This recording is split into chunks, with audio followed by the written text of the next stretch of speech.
Hey there. Welcome to another Think With Me Thursday here on Effective. My name is Justin. Hope you're having an awesome day today.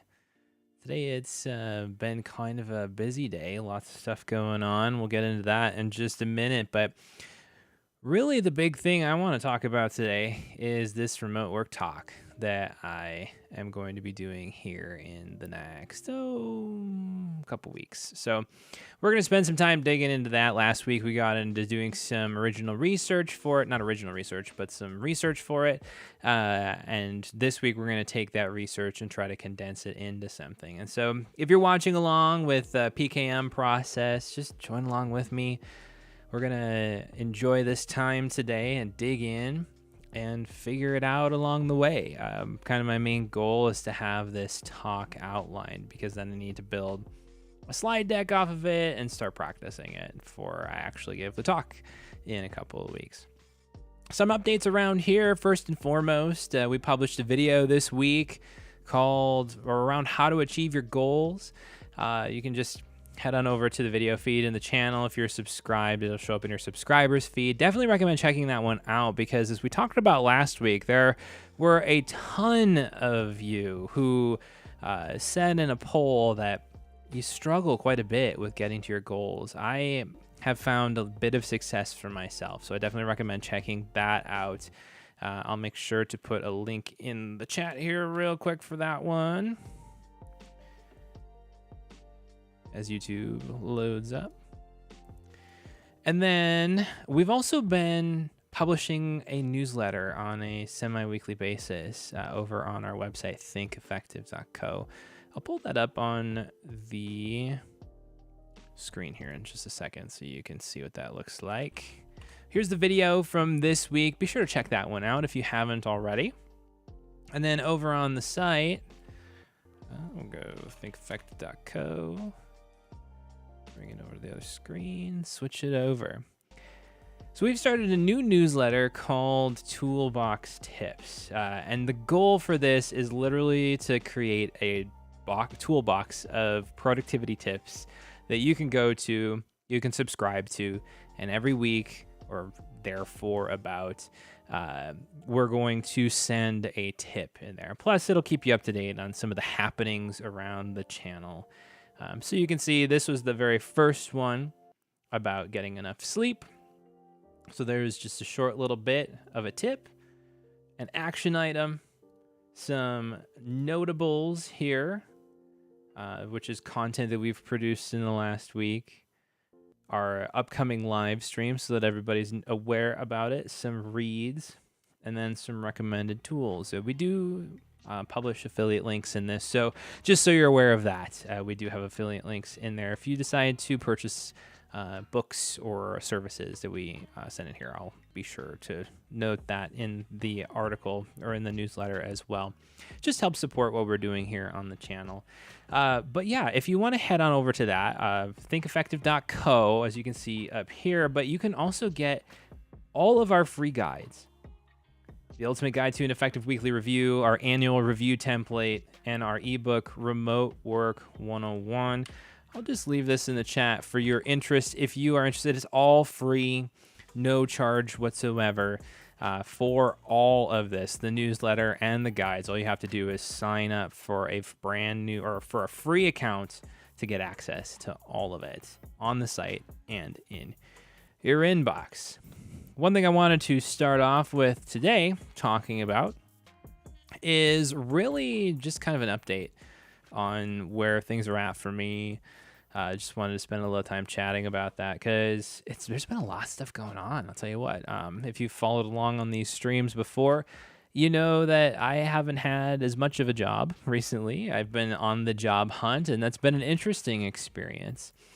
Working in the tech industry for a while and then trying to get a job in the tech industry at the forefront of a recession has been really actually quite a challenge. And so it's been really an up and down experience. When I left my original job, the job market was really high, prospects were looking good, and then the economy started slowing down, crunching down on a lot of those jobs, and then all sorts of tech companies were laying people off, and they're still continuing to do so. And it's kind of a scary market. And I posted on LinkedIn yesterday. And I guess one thing I want to say about it is that despite it being kind of scary out there looking for people who are searching for jobs or potentially trying to switch jobs, that there is hope. There is hope with it. You just got to keep plugging along, keep looking. Is that even though lots of people are losing jobs right now because companies are preparing for a recession, which I think philosophically is a really terrible way to run a company. Like, just the first sight of maybe an economic downturn that we have to lay off so many people. That's unfortunately, I think, a really unhealthy business in the first place. But the big deal for me with it is that there is hope. There are enough jobs out there. There are enough things for people to invest in. And as a result, it might just take a little while longer for you to get the job that you're looking for, to get something decent. But you'll get something. You will. And so just keep the hope. If that's you right now, keep the hopes up for getting something. I know I am. I'm really, honestly, I'm coming into almost month 3 of the job hunt. But there are some good prospects. I've been talking with a few different companies about getting into something. I've also even considered trying to launch into doing effective full-time. I've considered opening up some coaching slots for that and focusing on building some more courses. One fun announcement, though, is that in the very near future, Francesco D'Alessio of Keep Productive and I are going to be releasing version 2 of Obsidian Made Simple.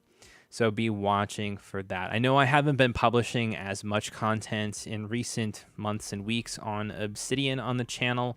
It's because I've been intentionally trying to diversify the audience of the channel for so long. The way YouTube works is that you kind of gets a sense of what your audience might be interested in, and where there's a match between your content and your audience. And YouTube is really heavily promoting my Obsidian content, which is awesome. Obsidian is an excellent tool, but it's not the only thing that I want to talk about. And it's not the only thing I have something to say about. And so regarding all these broader productivity topics and things of that sort, I want to make sure that I'm able to share what I'm passionate about there too, because I think there's a lot of things that we can talk about that will be helpful to both you and I in that process. And so I've been publishing more stuff, but regardless of that, Obsidian's still a core part of my workflow. It's a key piece of these Think With Me Thursday live streams. And so as a result of that, Francesco and I are launching an update to Obsidian Made Simple version 2.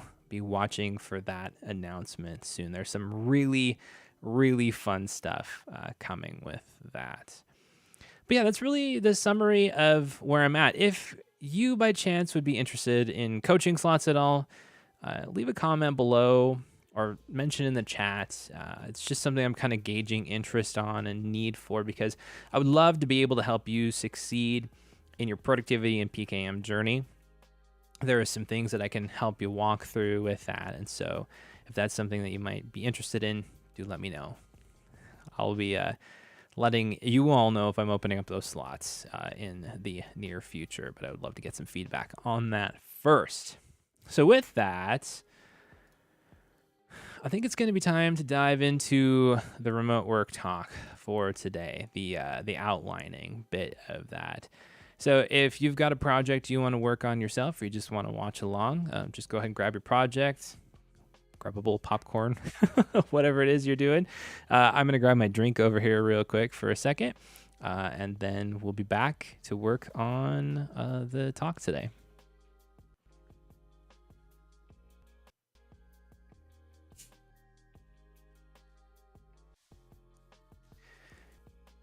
Hey, Invictus. Welcome to the stream today. Thanks for joining. Yeah, we'll get into it. Let's get into it. So last week, let's see. Last week, we were reading through and highlighting some interesting facts out of Buffer's 2022 State of Remote Work. A lot of this research will probably be the majority of the basis for the talk. I've got a couple other articles too from McKinsey, which is a management consulting firm those will be some interesting things to pull out in here as well. So kind of my strategy for this, and usually how I put talks together like this. Yeah, Invictus, feel free. It'll be available. I haven't been putting these just on a playlist. I used to unlist them and then just have them available on a playlist. I haven't been doing that recently. So it should just be available right on the channel. Definitely, if you've got any thoughts or interesting things you want to say about it, leave them in the comments. I'll definitely take a look at that. So today, yeah, kind of getting back to my strategy here for structuring talks or creating them. Have a nice rest of your day, by the way. Strategy here is I'll usually try to pull out the interesting facts that I want to draw attention to. This talk, the focus is remote work trends, specifically how they affect the workplace. I think this is going to be an interesting thing to dig into for this group of people. It's for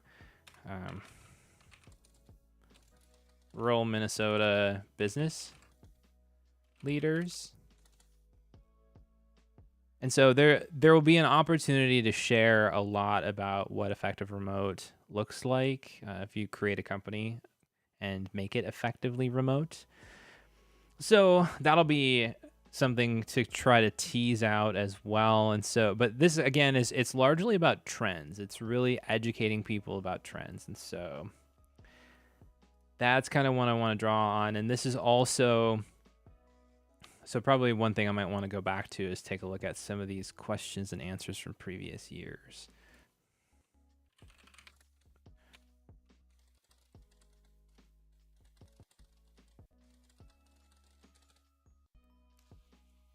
All right.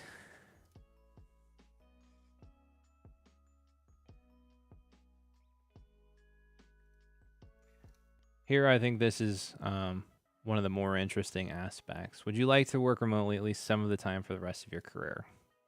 97%.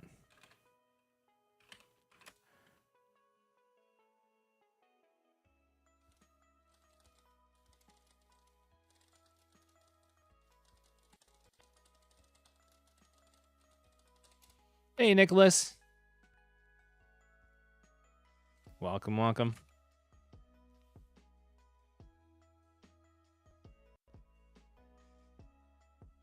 Here I'm going to do something interesting. One cool thing you can do with Obsidian is you can link directly to an article, and then if you use the caret symbol, if you're not familiar with this, you can link to a block in there, which a block would be like this bullet. So I'm going to see. So I'm just going to make sure that I'm connecting this, linking this right to this block. As you can see down here, there's this identifier that was created. It's kind of hard to see at the moment. I'm trying to zoom it in a little bit more. But you can see this identifier was created here. It matches over here on the right-hand side. It's just the funky way that Obsidian has figured out how to do block references, which I think is fascinating. But this is, I think, is a key statistic to highlight, call out here for this talk.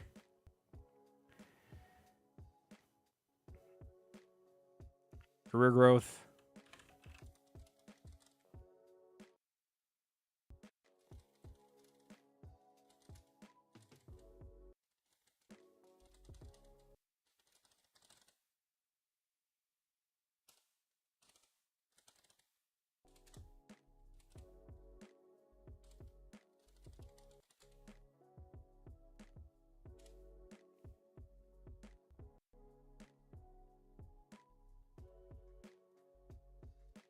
I'm just gonna, instead of restating these, it's probably better to just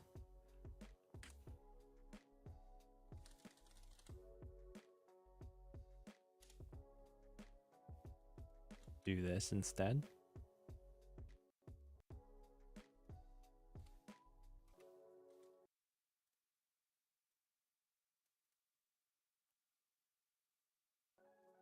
So what I'm doing here is embedding. So I'm linking to that specific block, and then it's embedding that block in.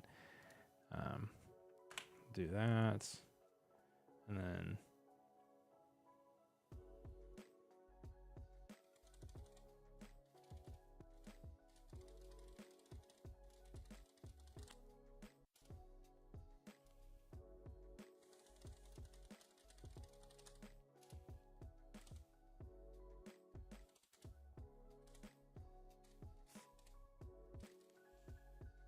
I want.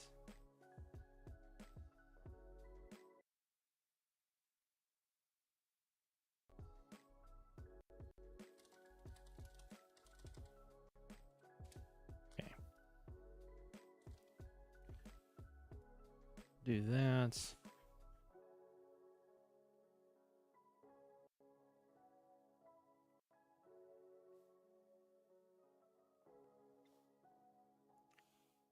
I think the interesting thing to call out here is the migration from remote first to fully remote a little bit. A couple of those percentage points pop up into there, and then also from office first into fully remote and remote first. So a lot of folks are wanting to get away from traditional organizational structures, which say office first, remotes allowed, which is like the it's like the company that I worked for a number of years ago, where it was office first. It wanted people in the office, but it allowed people to work remotely. It was very distributed, a very synchronous culture, very clock oriented. But it really favored people who were in the same office. If I would have progressed along that career, I would have had to move to a central office location for that to even be a viable thing long term. So that's part of the reason why I moved on from it. So I'm going to call out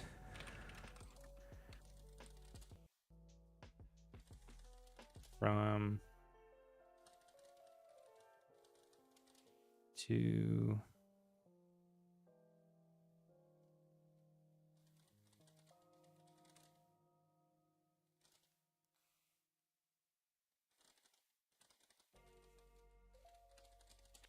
and then also want to call out what each looks like or means.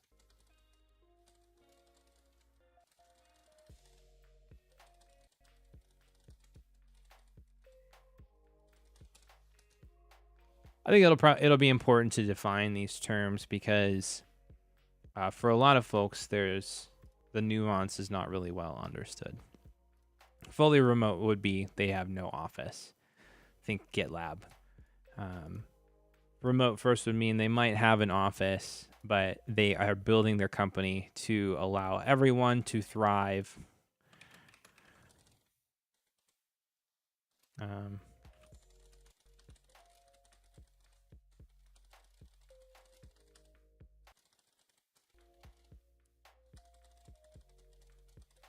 Whether to thrive, whether remote or in office. The differentiator here, and I think this is the important thing, is that the culture is built around remote work. Office occasional. This is going to be your hybrid.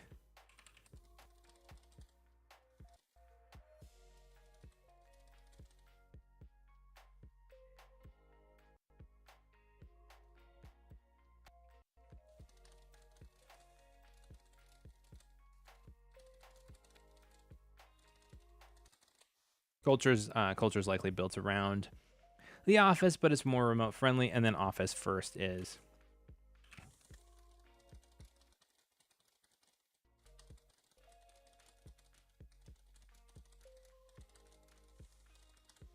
the advantage tends to go to office employees. This kind of ties back into this idea here of, do you think career growth is more or less difficult for remote workers to achieve?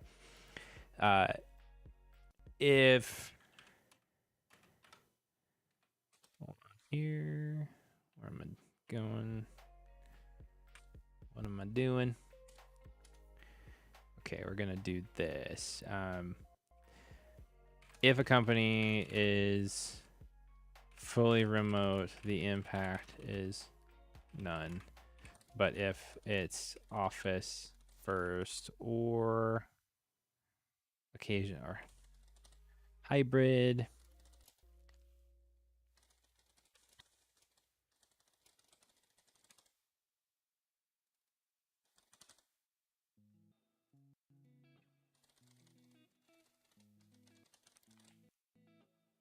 there's the technical aspect of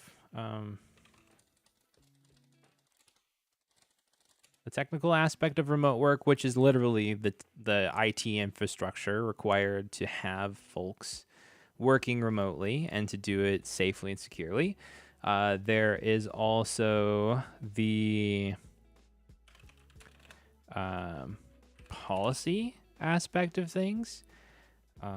There's tax laws that you have to be aware of. There's tax nexus, and then there's the culture aspect of things, which is how do your managers operate? How do your leaders lead? How do you collaborate together? How does work get done? And each one of these things has to be evaluated. For some companies, the technical aspect is not a problem. For other companies who may be dealing with sensitive customer information and they have to be more highly aware of breaches, and maybe they have to make sure that employees are connected up through VPNs, things of that sort. That's a consideration that a lot of companies will have to go under. Maybe they have heavy compliance requirements as a result of that. Some laws that apply to them that might not apply to smaller companies or different companies in different industries. So this is literally IT. Policy, taxes, laws, culture is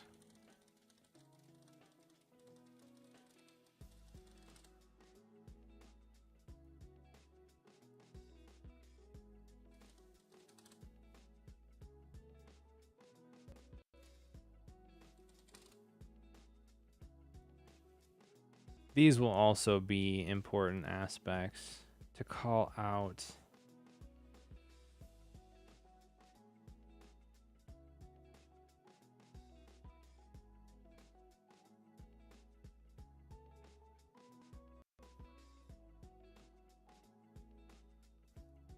This is another important trend for remote work.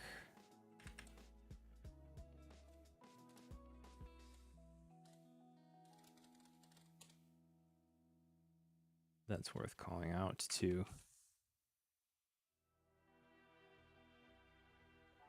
Flexible working hours, no meeting days, 4-day work week. I'm not as 100% sold on the 4-day work week being a helpful thing.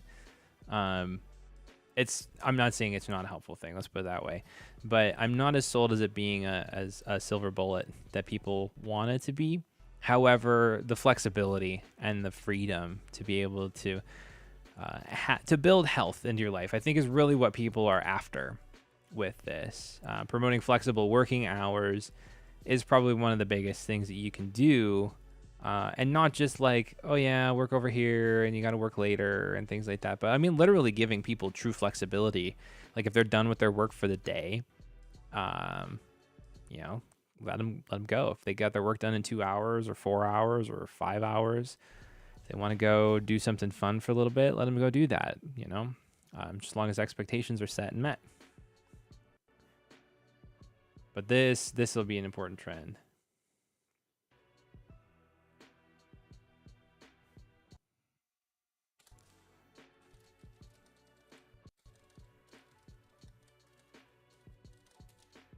I do want to call out a couple aspects of this.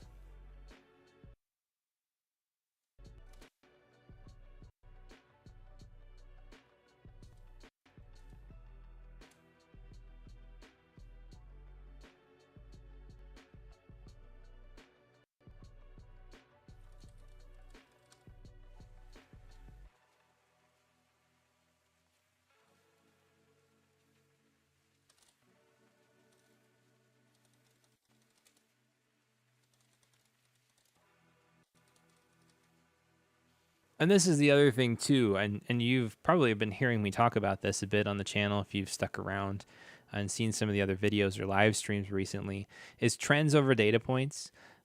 Individual data points will get you a picture in a moment of time of what's happening. So in the workplace, an individual data point is how long did this person work during the day? How much work did they get done in that day? You know, and everybody tends to have ebbs and flows with that. That's very, very normal and very, very healthy. But a lot of times we tend to look for a coalescence of data points over a short period of time. Hey, Remix, welcome to the stream. We tend to look for the data points kind of coalesce over a shorter period of time, maybe a week or a month or something of that sort. And we failed to take into consideration the human being behind that, but then also we don't tend to see trends over a period of time. So for example, if you're learning a new skill, your progress may be trending like up like this, and then you hit that new skill, you hit that plateau or the dip, and maybe your performance kind of goes down. And then after a while, you make it through that dip, and then your performance goes back up. A lot of traditional management views towards this will miss that sometimes, unless there is clear communication and understanding as a result of that. And so for me, especially when it comes to supporting people working remotely, I really think it's important to call out trends, like long-term trends, over data points, and then also focusing on making high-quality hires at the beginning. Because if you can make high-quality hires to begin with, then you're positioned well, I think. If you can make high-quality hires and weed out people that may not be the best personality fit, but also the skill fit for the role, I think that really, really helps to quell some of this issue. Because I like the 4-day work week. It's important, you know, it's going to put pressure on. Probably should reorganize this a little bit.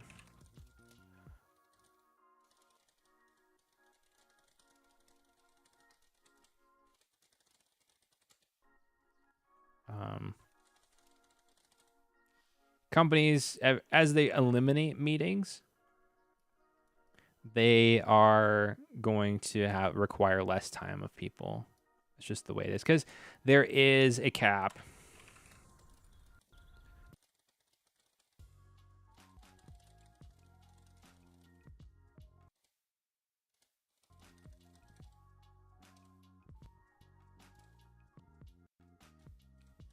There is a cap to the high quality knowledge work a person can do, and that's about 4 hours. Studies will show it can be 2 to 4, maybe 5, depending on the person, but it's usually in that 2 to 4 hour range for most people. You know, ideally, it kind of comes in at this 4 hour spot.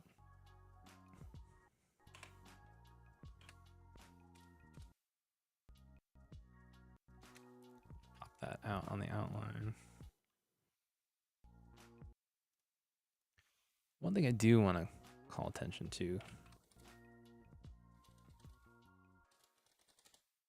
that I think is just hilarious. Loom, the company that does the async video, they do the async video software. They just launched a candle that smells like quote unquote canceled meetings. And I think it's a genius marketing tactic. And I want to pull this out in this talk because I think it'll be really interesting. I mean, yeah, this is a wild tactic, but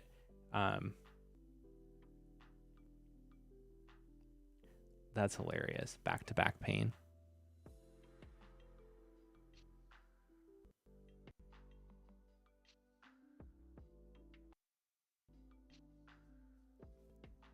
Anyway, if you want to buy this candle, Give Loom some money.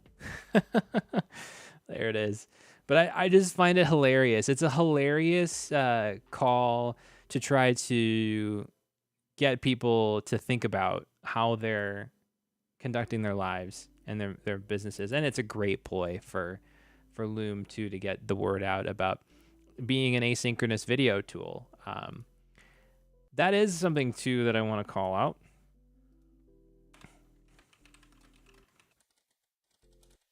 We'll put this under that.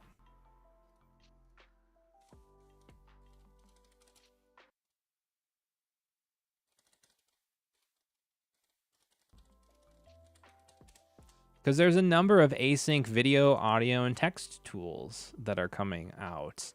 Loom is kind of the forefront of async video. Yak is the, I'll just write these down. Yak is the async of audio. I'm not sure if Loom does audio. I would imagine it does. And then async text, I mean, is like Twist by Doist, really. I know Discourse really pushes this too, but Twist is really like the one purpose-built async tool out there, and I think it's fantastic. Just that, I mean, I know every tool has more development that can do, and there's not a lot of tools out there that can handle async at scale quite yet, I don't think. It just really depends. A lot of companies have been building their own tools internally. Like I think Zapier has their own tooling that they've built internally. Also, this is where like internal community comes in, because internal communities can really be that text bit, which is also, I think, where Discourse would excel, something like that, because it's built around long form communication.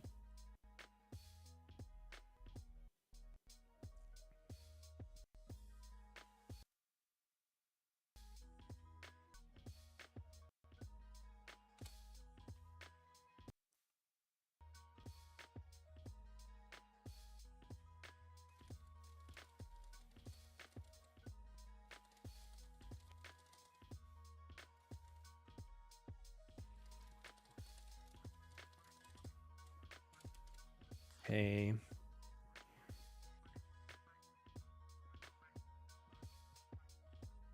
Yeah, so probably the top. If I were to summarize a top 3, it would be remote company structure, async, and flexibility. If I were to hit on key high points for this talk, like maybe a 3-part talk. I know it's really interesting that a lot of people do tend to like things in 3s. It's one thing I learned in high school debate when I was doing a lot of speech writing then. People love 3s. It's easy to follow. It's easy to contextualize. You can remember it more easily. I do also want to call out struggles, because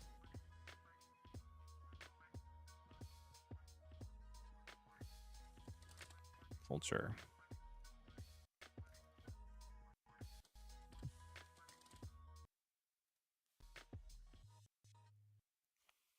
Vishal, any tips on how to get a remote job anywhere in the world from India? Yeah, honestly, I don't have specific advice for India, but probably the best way to think about that is, do you have a skill set that's in need by a company? When I was working at Discourse, we had a number of employees there who worked on the software and on the support side of things that were based in India. And so as a result of that, I mean, it's very possible to do that for sure, just as an example. But focus, I think, on a skill set that you have. Are you good at technical support? Do you have software engineering skills? Are you a designer? Things of that sort.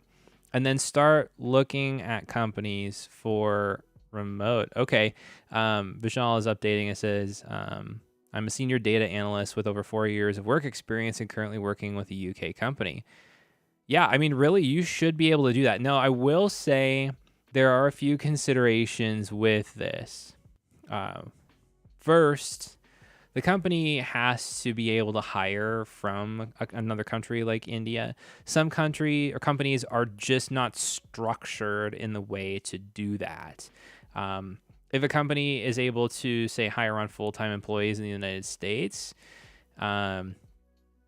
sometimes what they'll do is they'll hire people on as contractors, and that's probably the most effective way. They still get paid a full-time wage. They still get considered as part of the company as a full-time employee, but the company, by legal terms in the United States, they're not they're not a full-time employee. They're a contractor. And so it just kind of depends on what the company is set up to do. Sometimes companies will use service like, I think it's remote. Yeah, remote.com. They'll use this. I'll pull it on the screen over here real quick. They'll use this for global compliance and HR. But yes, it does need to be a company that's specifically structured to be able to hire people globally to do that. And so that might make things a little bit harder. I would definitely recommend, hanging around. Like GitLab is a great company. They hire globally. I'm not sure about GitHub, but I know like Discourse, Doist does. There's a number of different companies out there. GitLab is probably the foremost one in my mind that I know that they hire globally, all over the world. And so that might be just a good place to start. There's job boards too out there, like weworkremotely.com.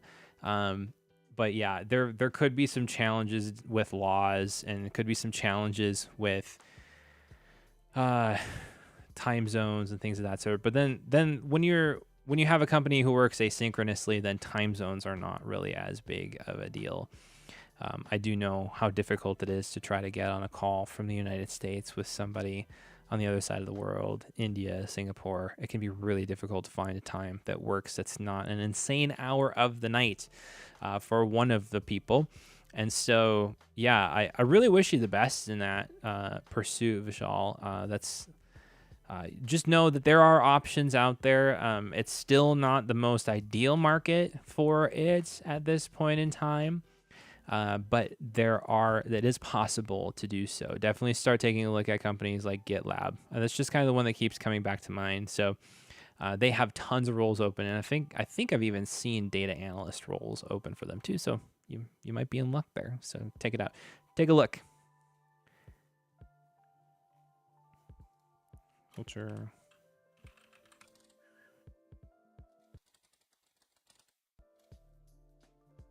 Yeah, you're welcome.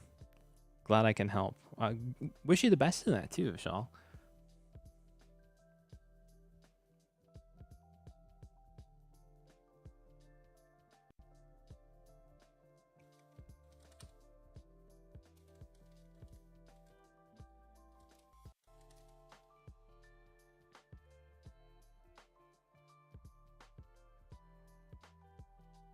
This is probably not the best way to structure this.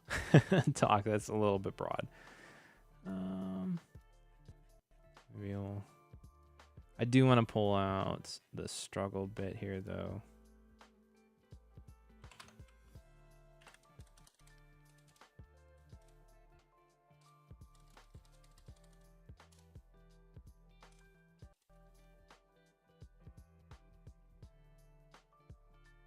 Because some people have, it's interesting in here, they have, on one side, they have difficulty focusing. Some folks have difficulty staying motivated. Some people struggle working more. And some people have difficulty being able to unplug. So there's really like two sides of the coin here. One is people struggle getting work done, and the other side is people struggle stopping work. But the two, I think, highlight ones here are loneliness and then motivation. If you're feeling disconnected from work, it can be really hard to stay motivated, and it can also contribute to loneliness. So I'm going to call a couple of these things out here real quick.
All right, so they're calling out that dichotomy, the difficulty working, the difficulty stopping work. I kind of wonder if that's personality related. If you have a very high achievement driven personality, you're probably in the difficulty stopping camp. If you're a person who maybe achievement is not at the top of your list, but other motivations are, you might have difficulty working. Like if you're a person who likes to be heavily connected, if you're a person who likes to have lots of person-to-person interaction that's beyond transactional, for a lot of remote companies that might be lacking, and so therefore you might have difficulty staying motivated. Loneliness and motivation, I think these are symptoms of disconnection from what I have seen and experienced in the remote world. If you're feeling lonely, obviously you're not feeling disconnected. You're feeling disconnected from your workplace. And motivation, same thing.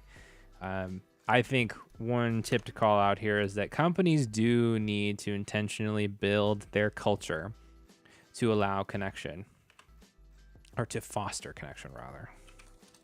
And this requires intentionality.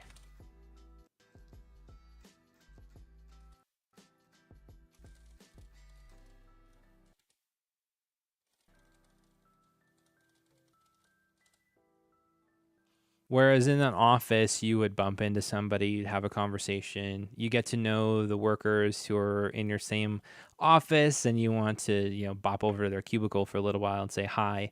That doesn't happen as often in remote, and especially in an asynchronous organization. And so you have to intentionally build the culture to foster connection, because it doesn't just happen. It's not, the whole philosophy behind open offices is that it allows for serendipity to happen. You have these random people that I am talking to and running into, and we collaborate and something cool happens. One, that doesn't happen nearly as often as we think it does, but two, it does result in a feeling of togetherness in an office. You have to build a sense of community in a company, whether it's in an office or remote. But that has to happen intentionally remotely. It does not happen naturally. Time zone collaboration is also not an issue if you structure a company asynchronously. As you can see here, 21% reports that they struggle with working across time zones. But if you structure a company asynchronously, everyone's on the same page.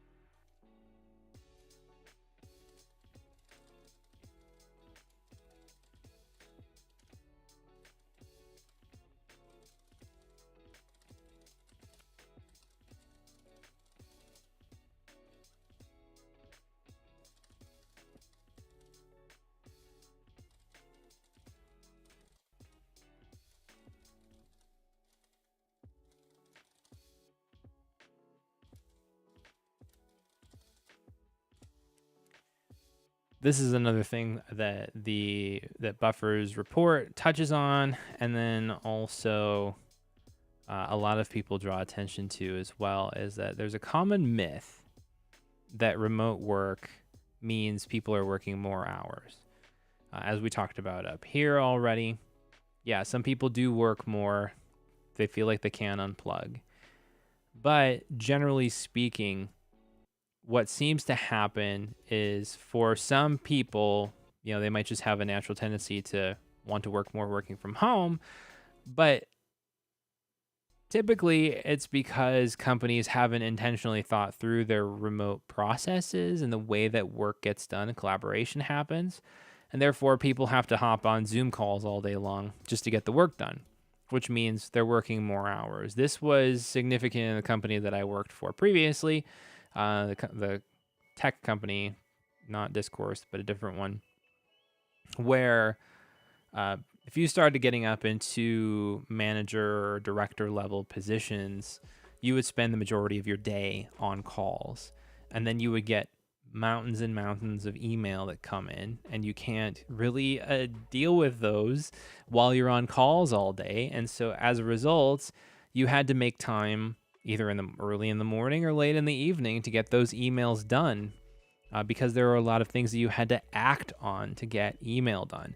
This is really kind of the basis of Cal Newport's A World Without Email. But the one I think maybe one of the things that Newport is missing in this context is the fact that the work world is changing already. He's advocating for a lot of systems that companies are already adopting and have been adopting. But he's doing it from the perspective of the way that we are doing work right now doesn't work, meaning the old way of doing work, the thoughtless way of doing work in the digital age, where, if a company is structured remote first, which means their policies and culture are designed to be moving in the direction toward being friendly to people who are working anywhere, whether it's in the office or remotely from their home or from the road or wherever they are. Not having to have people on Zoom calls all day and things of that sort. Then it's actually possible to work fewer hours. This is when you structure your company appropriately, it actually allows you to get more work done in less time.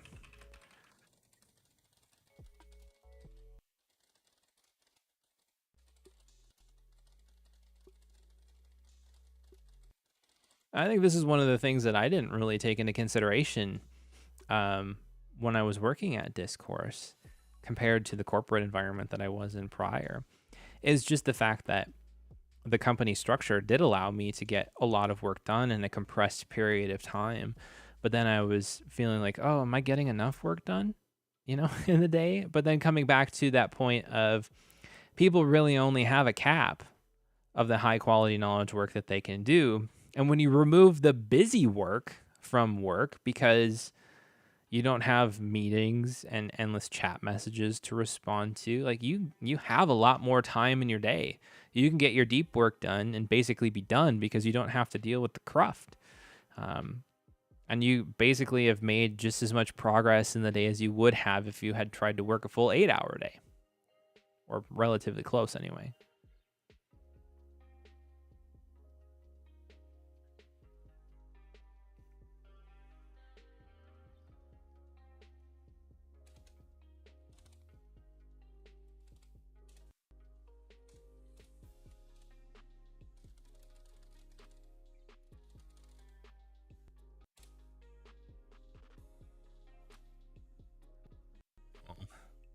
Call that out there.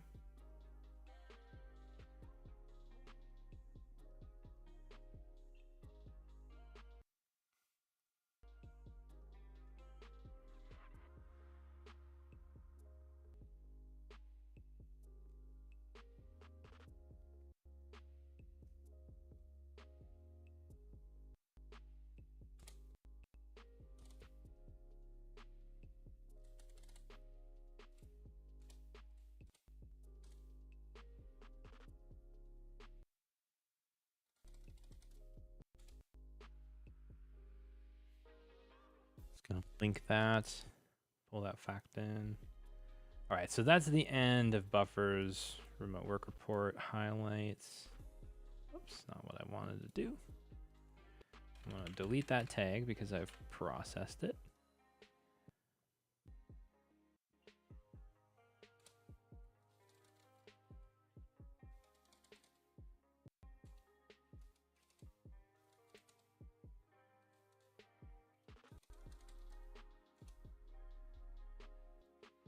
Make sure I add some breadcrumbs for myself there for the future. Connect up to those topics. All right, so got 2 more articles here. I don't think there's as much that I've pulled out of them. Yeah. See how we're doing. How y'all doing, by the way? You having a great day today? I'm gonna throw a poll in the chat. I'm just curious.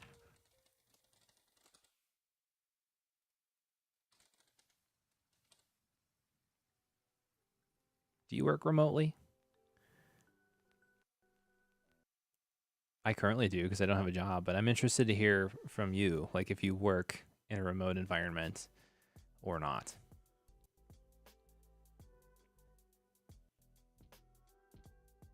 So what does this McKinsey article have to say?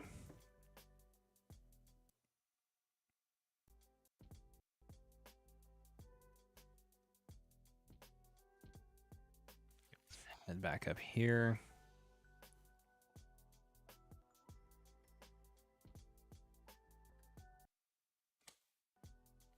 We'll put embracing flexible work.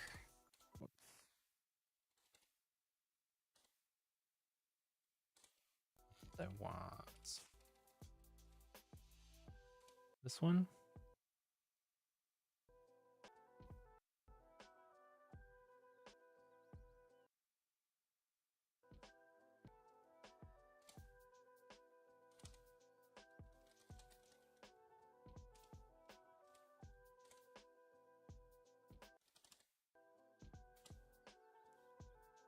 Call this one out too.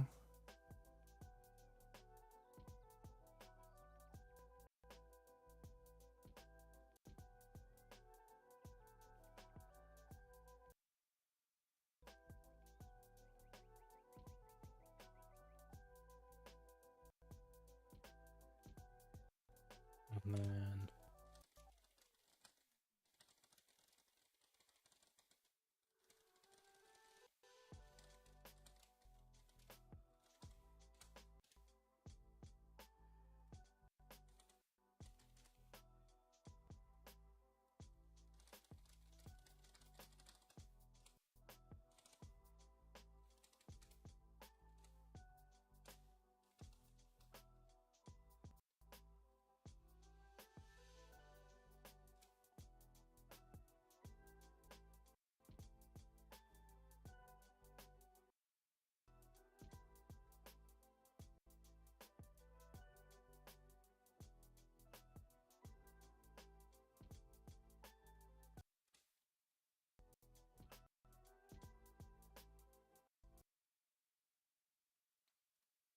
here is something I found really interesting. Actually, I'm not going to bold that. I'm going to highlight that. Obstacles were reported as much higher rates by specific groups. For example, about 55% of 18 to 34-year-olds offered the option to work fully remotely, say mental health issues impacted their ability to perform effectively, though only 17% of people aged 55 to 64 said the same.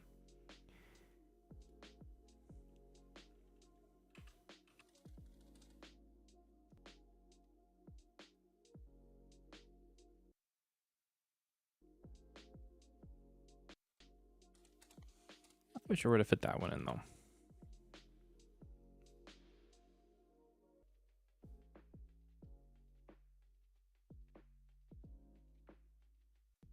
Yeah. Not a crazy amount in that one.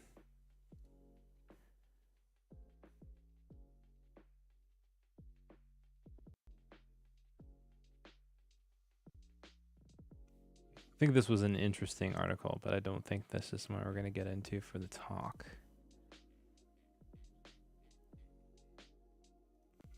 All right, so I think this is a good semblance of the talk. Probably the next thing that I'm going to want to do is spend some time with this and figure out an overall structure. If we look at the big picture of this, I'm going to delete this here. Just gonna add a to-do there. Come back to that. All right. So we want to look at overall trends.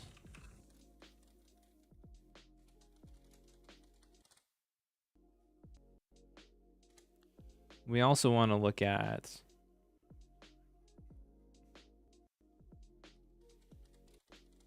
company trends and then employee trends. Okay.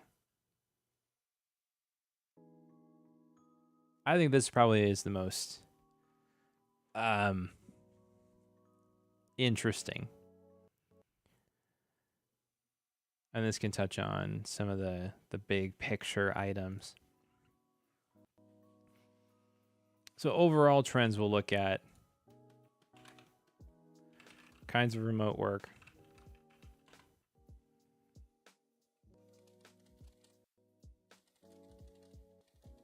How many people want to work remotely? Company trends are going to look at culture, structure, culture, policy, and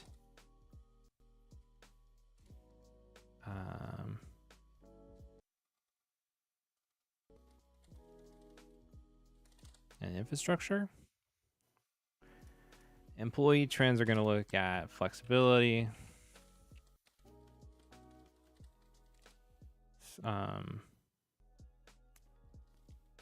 collaboration, connectivity, or community, rather.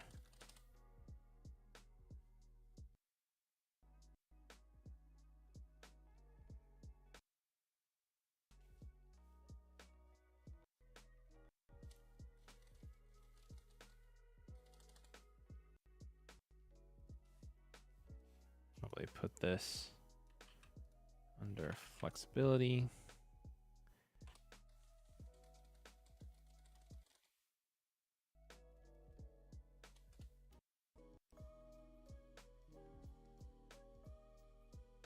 Probably need one more point up here.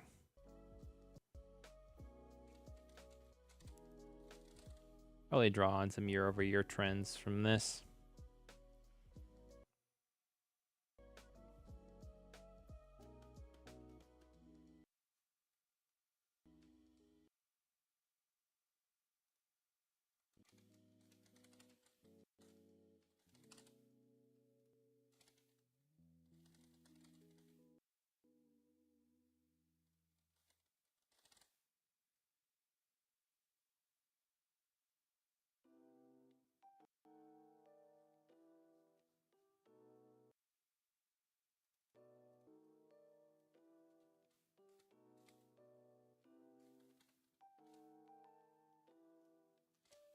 Maybe look at, maybe I'll highlight some of the employee struggles that they face in the workplace to start off with. Well, maybe not.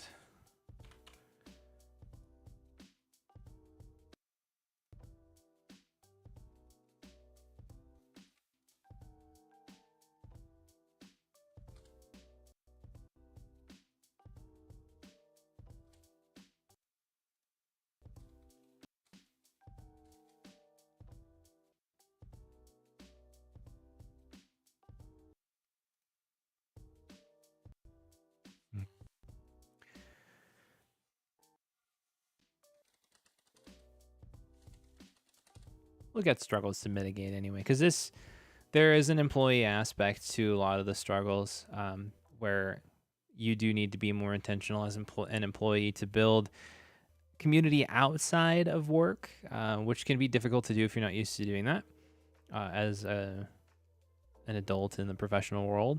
The other side of it too is that there are a number of company things that need to happen as well.